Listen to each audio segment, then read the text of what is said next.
Hi, this is Joe again with another review. For saying this video, I'm going to be discussing a 1943 Western, The Axe Bow Incident, starring Henry Fonda, Harry Morgan, from the television show Max, from the television show MASH, and Ease, and Dragnet. Of course, this movie, and also I forgot the actor's name. But the guy who played the doctor in Gone with the Wind, Vivian Lee, also stars in this movie. As one of the other main characters. Of course, this movie is extremely short. It's about maybe an hour 15 minutes long, hour 20 minutes long. It's an extremely short movie for a western. And this movie does not have such a huge sweeping plot like you have maybe in a John Wayne western, which was popular in the 1950s. This movie stars Henry Fonda and Harry Morgan, and the two drifters. They come in a small town, and they realized, when they found out that there was this one guy who is a cattle rustler, which is like the biggest crime in the Old West, is you're a cattle rustler, and this cattle rustler apparently killed the guy who owned the cows that this guy was stealing. He killed him on the way of stealing these cows. So the deputy sheriff, because the main sheriff was out of town for some reason, the deputy sheriff decides to gather up a posse and start looking for him. And Henry Fonda and Henry Morgan decides to go and join this posse for some. And Henry Morgan says to Henry Fonda, "I said, why are we joining this posse for? Oh, let's give us something to do." So they go and they look for the and they happen to run into three guys, who this posse, the majority of this posse, believes that this guy and the old man that he was with, plus this Mexican guy, who was played by Anthony Quinn. I should mention Anthony Quinn was in this movie. He plays the third guy, and the majority of this posse believes that these three guys were the cattle rustlers and killed this guy. And the main one out of the three, I forgot the actor who played the main guy, or at least the younger guy out of the three, was trying to appeal this case. And look, we didn't do it. We have nothing to do with that. All we were doing was we wanted to buy some cows from the guy who was killed, and we did that. So you bought cows at this time of the year? And the guy goes, "Yeah, we did." I said, "I got the proof." I said, "Here's the proof." I said, we bought some cows from this guy, from the guy who was killed. We bought them legally. And he says, "Well, we don't care. We believe that you did it." And they would keep going back and forth on this. And Henry Fonda and Harry Morgan didn't believe him. Plus, about 5 other guys in this posse didn't believe that this guy was not the killer, and didn't steal these cows.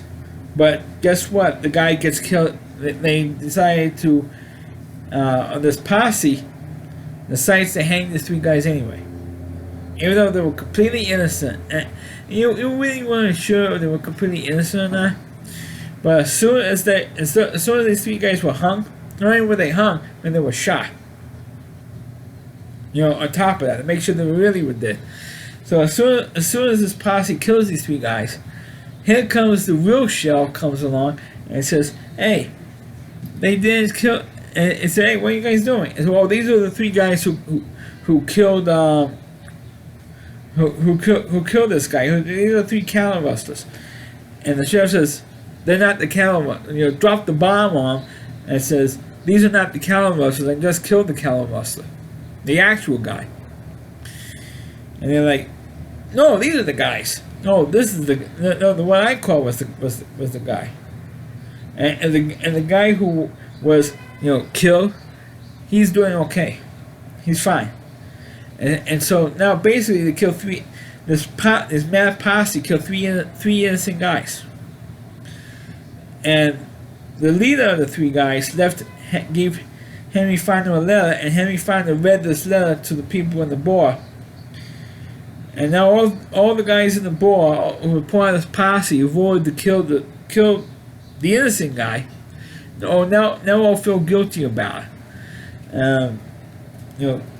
Too bad, so sad. I mean, you killed it's your fault. I mean, you killed the innocent guy. And so what Henry Fonda decides to do is go to see the widow of the innocent guy at the end of the film. And that's how, this movie ends. I mean, it ends just that quick. I mean, it is that fast of a movie. I mean, even though for a movie that's about an hour, 15 minutes long, it's about maybe 10 minutes too long. I mean, they went forever with the debate of whether or not this guy was innocent or not.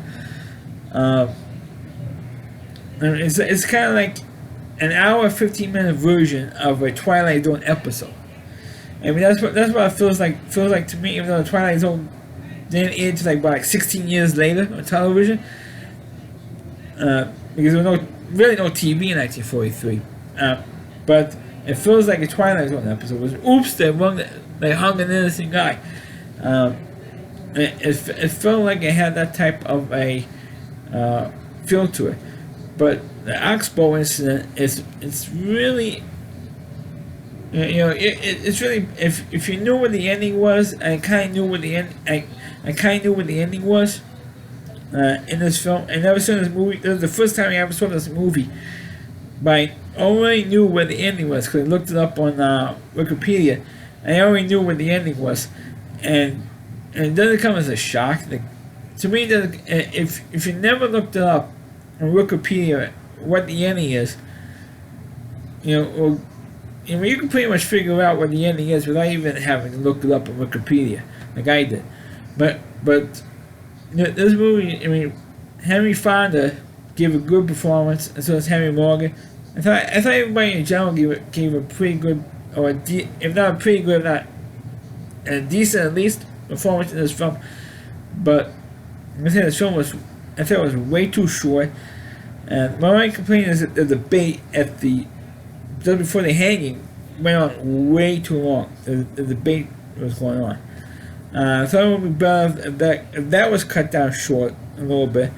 And what would have been better is if the widow of one of the guys that was killed by this lynch mob takes her revenge on the town. And Henry Fonda takes their revenge on the people who killed her husband.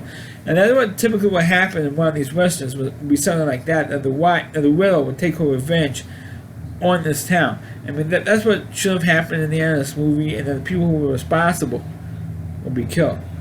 That's what would happen in a western like this. But it didn't happen because it cut off way too early, way too fast, and that's how they decided to do with this movie. But I'm not saying it's not a bad movie. It felt like it's too short, and it cut off way too fast, in my opinion. So that's my review of the movie The Oxbow Incident. Please click on the video, please rate it.